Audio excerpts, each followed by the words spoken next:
Imagine being a 7-figure a month practice and you select a billing vendor, you have high hopes and you're excited for a new relationship and fresh start.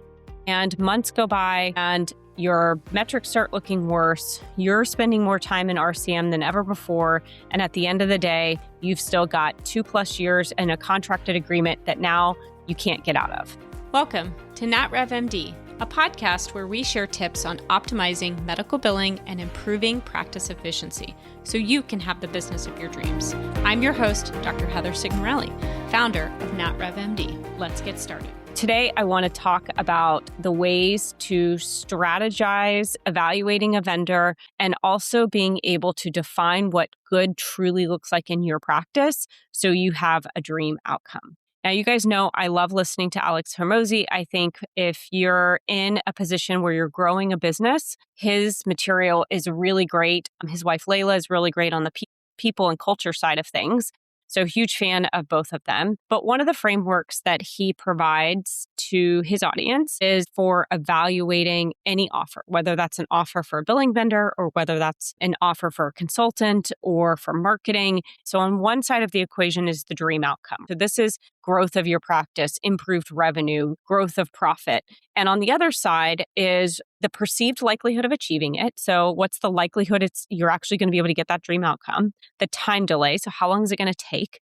And then the effort and sacrifice required to get there. So today we're going to talk about how you apply that to evaluating a new vendor, really in any space. If you're so focused on just getting the new vendor relationship there that you don't spend the time really defining what you need and what you want, and then communicating that to the vendor so that everybody's on the same page of roles and responsibility, who's doing what, and how long it's going to take to get there, and the expectation around what that dream outcome really looks like for everybody and defining that. And the good news about most medical practice operations is you can define and measure almost anything. So if you're looking for a new marketing vendor, you can define how many new patients you're seeing or how many leads you're getting or how many times somebody visits a website or responds to an ad or joins a webinar, right? You can define a dream outcome. And in a medical practice that's looking for a new billing company, it's the same situation.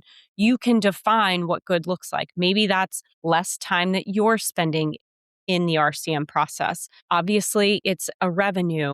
Then it's about your accounts receivable metrics, your denial metrics. All of those things tie into your dream outcome. So today we're going to step through different areas within the claims process and the things that I want you guys to think about in terms of what does good look like for your practice and have you communicated that to your billing vendor? If you're going through an RFP right now, really spending the time to write down what good looks like.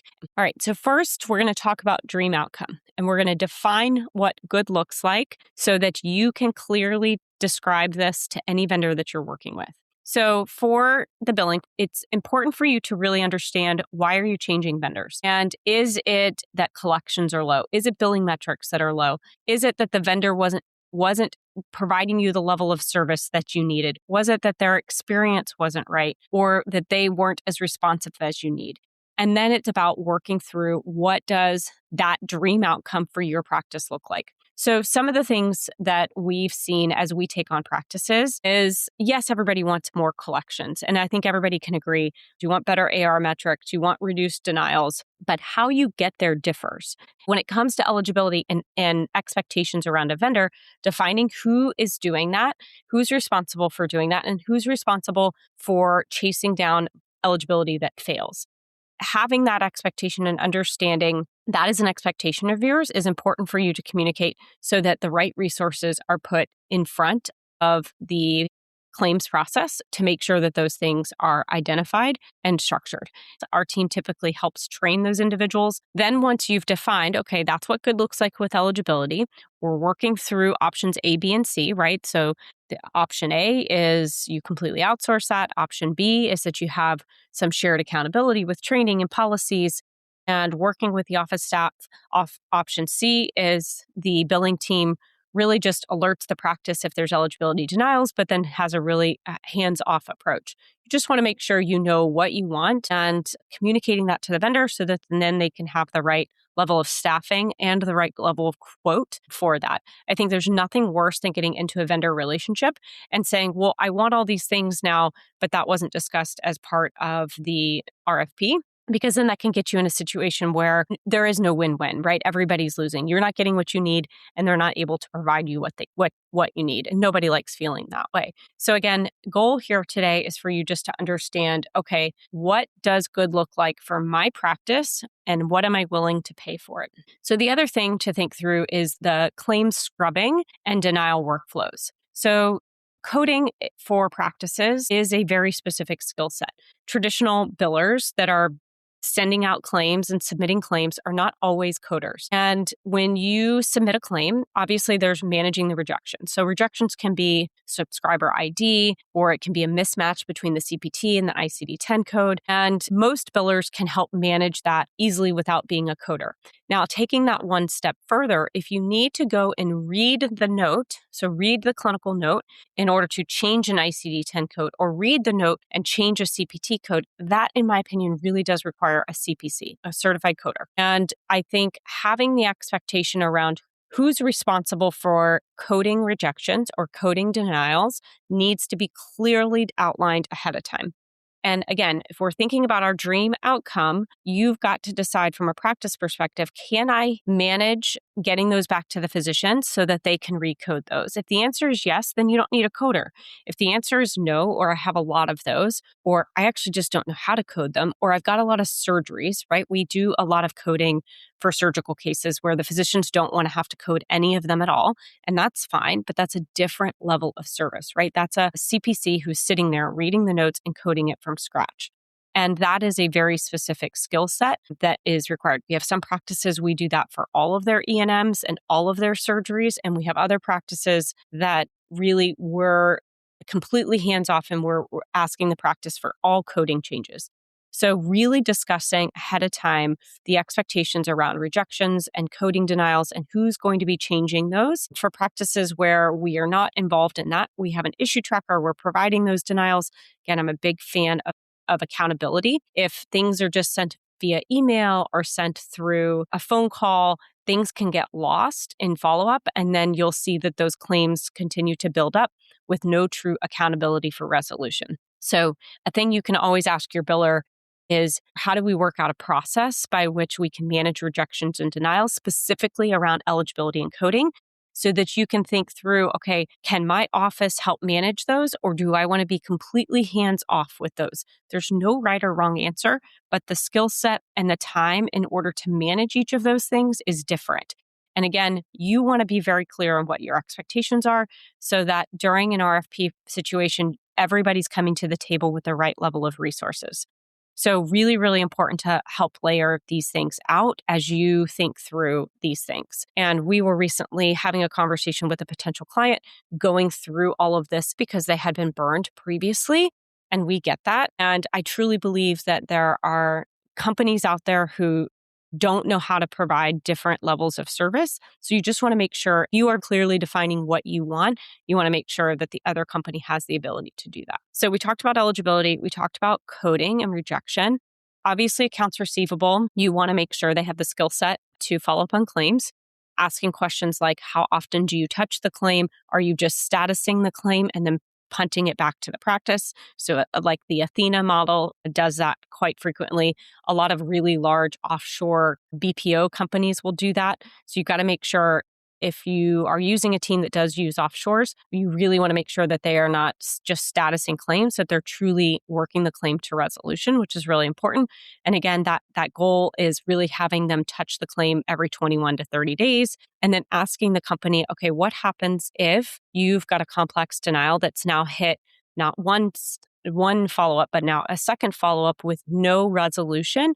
Who does that get escalated to? And important for you to have a plan around that, because that's another thing where I see billing companies fail. Practices will come to us, they'll have this huge amount of AR, and it will be because they are just statusing the AR. Nobody knows how to really deal with the accounts receivable or the claim that's complex, and they don't have a true escalation pathway, and they don't have a manager who's in the account all the time in order to help manage those complex denials. So that's really important for practices to have an understanding of how a billing company works when it comes to managing complex denials or accounts receivable.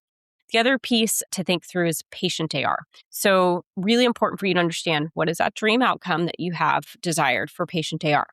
For us, we're providing practices scripts, we're providing practices a policy and procedure of how we manage patient AR, but then we've got to all come to an understanding of, what does that patient statement process look like? Can you set up texts and email?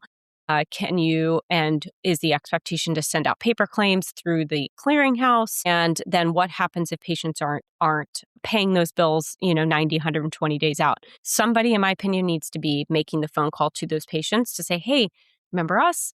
You have a bill, we need to collect payment. And that's typically a pre-collection situation, and then turning them over to collection agency. So who is handling each one of those steps? Most RCM companies will send out patient statements, evaluate those. If you're using a third-party vendor like Phreesia or another vendor that helps support the patient AR process, are there queues or customer service needs that result because of that? If so, who's responsible for managing that? How do those patient payments get back into the EMR? Are they integrated? Are they not integrated? If they're not integrated, who's actually posting the payment? So all of these things become really important. We have many of our practices use Phreesia or other types of third-party patient payment situations vendors, and we're in charge of making sure that those are accurately posted into the practice management software and that those are managed. For most of our practices, we are working with them to manage development of the policy and procedure, development of the expectations around when and if they get sent to collections, and then working with them on those reports on a monthly basis. So that's another really important thing to work through. So we talked about eligibility, we talked about coding rejections and denials. We talked about accounts receivable, making sure that those are addressed. And then last is really around patient AR. One other area that I think is really important for you to get an understanding of in terms of defining what that dream outcome looks like is the frequency at which you want to meet with your team, the frequency at which you want to see metrics with regards to your practice, and then how detailed those metrics need to be. And then does your practice management software even have the ability to do the metrics that you want? All of that needs to be really clearly defined and discussed ahead of time, just so everybody's on the exact same page of what you need and what you hope. In general, I would say that if you and your team are digging into the denials, you're having to follow up on them, you're tracking down, issues around patient payments, and you have no support from your billing vendor, that may not be the right fit.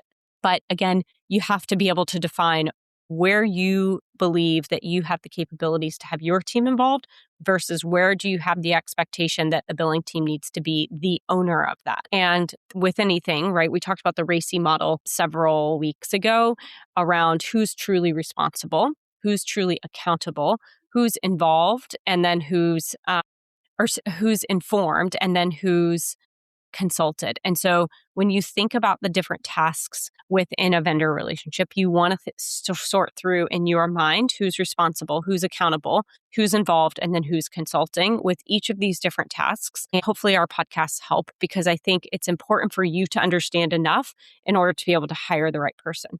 Now, you may be listening to this and you're already an expert when it comes to the claims process because you've had to be involved. And then you've got to figure out, okay, what parts of the puzzle am I going to be involved in versus what are my expectations of the billing vendor? And have I communicated that so that everybody is providing the right level of resources and the right level of expertise? Because you may be speaking to a vendor who doesn't have that capability of doing all of the things you need. So then it's critical for you to understand, here are all the things I need. Can you do this at this price? And if not, what is the price? And then meet in the middle. Of course, the math has to math for both companies, both yourself as well as the billing company that's providing services. Really critical then to think through the other parts of the equation, right? So the perceived likelihood of achievement. Have they done this before? Who have they done this before with? How big are they compared to the size of your own company? What about subspecialties? What about practice management software? What about their background in regards to managing the claims process that they've done before, that they can show you that they've done before to help make sure that your expectations will be met. So that's really important. The other piece of the puzzle is how quickly can we all get there to that dream outcome together?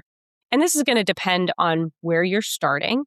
And that dream outcome may be something that takes 4 months. It may take 6 months. A lot of questions I often get is how long will it take to get the old accounts receivable managed and dealt with? As you guys know, typically we do old accounts receivable on an hourly basis because we don't know what we're getting into. When you're taking over from an old billing company, you don't know if they managed the claim appropriately or not. And so if they did not manage the account appropriately, then the claim may not be able to be paid, but you won't be able to know that until you get in there and pull the EOBs, see what the denial is, et cetera. So if you are expecting, I want my accounts receivable into a range of benchmark, meaning you want that AR over 90 days, less than 15 or 20% on the insurance side, and you want that done in 90 days, then everybody has to agree to the FTE amount, so the amount of employees that are going to sit and work those claims. Accounts receivable is probably one of the most commonly underestimated bandwidth that it takes. And so you really want to make sure, okay, we're expecting them to touch this many claims a day, and we're expecting this to take 3 months. And you could even spend that first, 2 weeks pulling reports, getting an understanding of how much is over timely filing and writing that off and having that be a separate project, a write-off project. And then you fully focus on the claims that are going to be payable and you rank those from highest dollar to lowest dollar and you just start hammering those out. Then it's something that you could discuss during your weekly meetings. Okay, how is accounts receivable going? How many claims have we touched? What progress have we made? But everybody has to come to the same agreement on how much work that's going to take. Most companies, I would say, may be willing to do this. So the last thing to talk about then is the amount of effort it's going to take. And this is really about the effort on both your side and their side in order to get this to that dream outcome. And really important for you to understand, okay, what do I need to do? What is my role during the transition versus what is their role in the transition? And how do we make sure we're both aligned on the time it's going to take to work through an EMR or PM software transition, to do the EDI enrollments, to pull the accounts receivable reports, to contact patients about their patient AR. Everybody has to come to an agreement of, okay, we're going to hire an additional person. We're going to get the policies and procedures up to date. We're going to get the metric boards set up. And we are going to then have a weekly cadence where it's a report out of what's going on so that you can drive towards that dream outcome. Again, everything that we're doing and talking about today is getting you to that dream outcome. But you have to think through, what is the definition of that? What is the likelihood that this company is going to be able to do that? Have they done this before? Can they talk about it? Can they show proof of this? The time it's going to take, and then the effort on everybody's part to get it done. So I hope this helps for you guys. Again, we were having a conversation with a vendor about this earlier this week, and going through this exercise is so important. And so I think the more clearly defined you are when it comes to your dream outcome, the more likely you are going to get it. And the more likely you're going to be able to spot a vendor that has the ability to do that themselves. So hopefully this helped. One of the resources we have down below is all about your EMR and PM software transition. So this is a really good document. If you are thinking about an EMR PM software, what does good look like? How do you evaluate vendors in this space? And so check that out in the show notes. You can download it, and hopefully that's helpful for folks as you guys build and run your practices. Have a great rest of your week, and we'll talk soon.